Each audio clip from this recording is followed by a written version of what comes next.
There's a crackdown taking place in China. Police are being deployed in many cities because at the weekend, widespread protests erupted over strict COVID rules. I think we should go back to normal. We should go back to normal lives. That was in Beijing. This footage is Shanghai. It was filmed by the BBC's Edward Lawrence, who later was beaten by police and held for several hours. Call the consulate now. There were also protests in Chengdu, Xi'an, Wuhan and Urumqi, where the first protest was seen. And there have been rare calls for the president to stand down.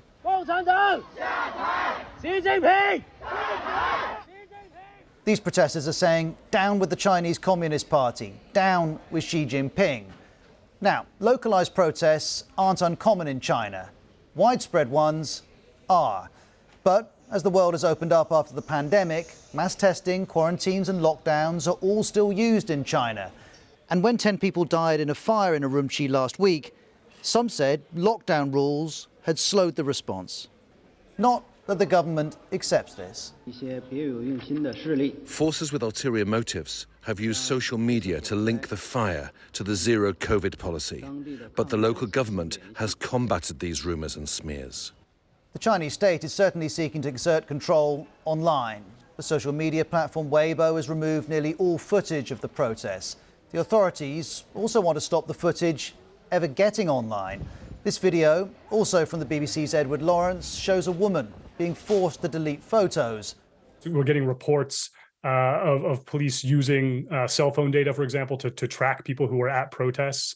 We're starting to see them use that system to exercise control. The surveillance and censorship doesn't stop there. White pieces of paper have become a symbol of the protests, and online searches for them are being restricted. And while the government restricts the protesters, its allies are getting their message out. Nationalist accounts on Weibo are speculating that the discontent is being instigated by foreign forces. There's no publicly available evidence of that. There is, though, evidence that COVID is spreading. Zero COVID has kept numbers low in China, but as you can see, they're rising now. And on zero COVID, there's no end in sight. This seems to be indefinite, and that sense of no hope and hopelessness is what's driving the current protest.